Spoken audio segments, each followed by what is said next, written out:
Well, he's been a familiar children's figure for decades, but the origin story of Paddington Bear is one born of darker times, and one worth noting on this Holocaust Remembrance Day.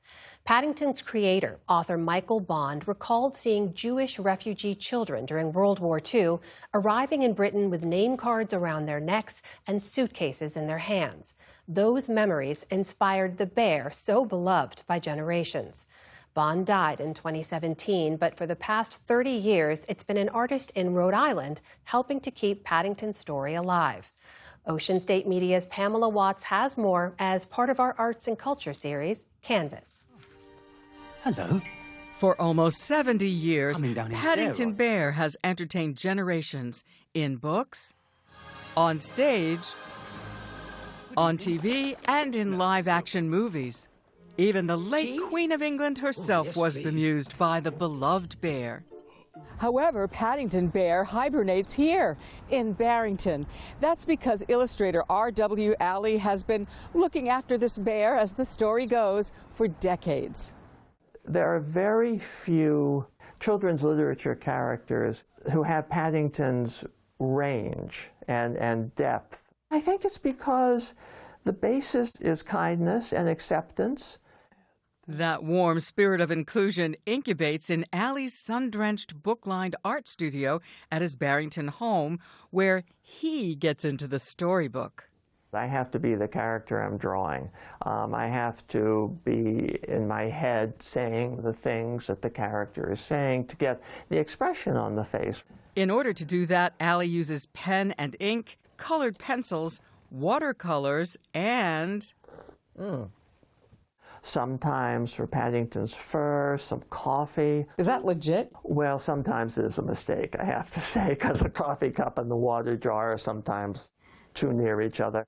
Coffee-stained, furry Paddington Bear was first created by the late British author Michael Bond in 1958. This is the original story that you see. Translated into dozens of languages, Paddington's adventures charm families worldwide. Allie is the 5th illustrator for the series and the longest serving. He currently draws reissued stories or Bond's unpublished works. Did you always want to be a children's literature illustrator? I'm an only child, and I would make up stories, and before I could read, I drew out the stories. He was illustrating for Hallmark, but then... There was a card company in Pawtucket called Paramount Greetings, and they were looking for someone to oversee their humor department. Allie finally decided to try his hand at book illustration full-time.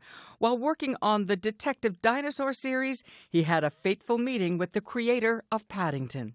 I had discussions with the author who gave me some insight into, into his vision of the character. What do you think is Paddington's enduring appeal? I think it's really simple. I think that he's not a character who judges.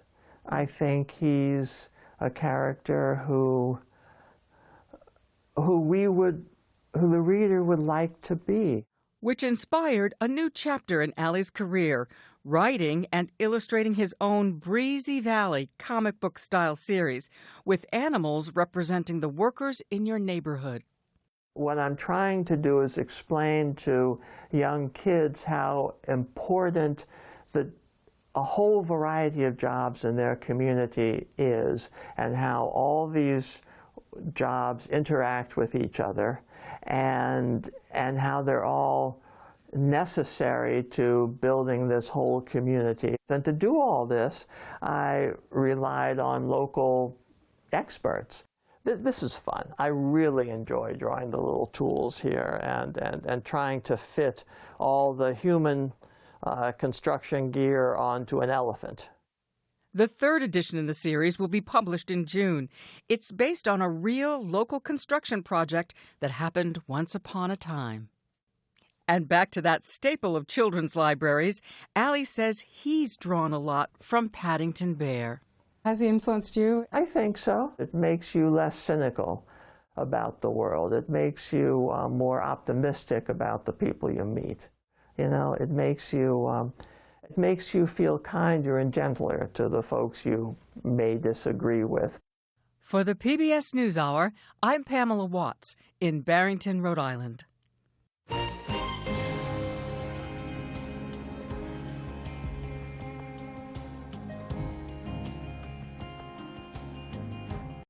Support journalism you trust. Support PBS News. Donate now, or even better, start a monthly contribution today.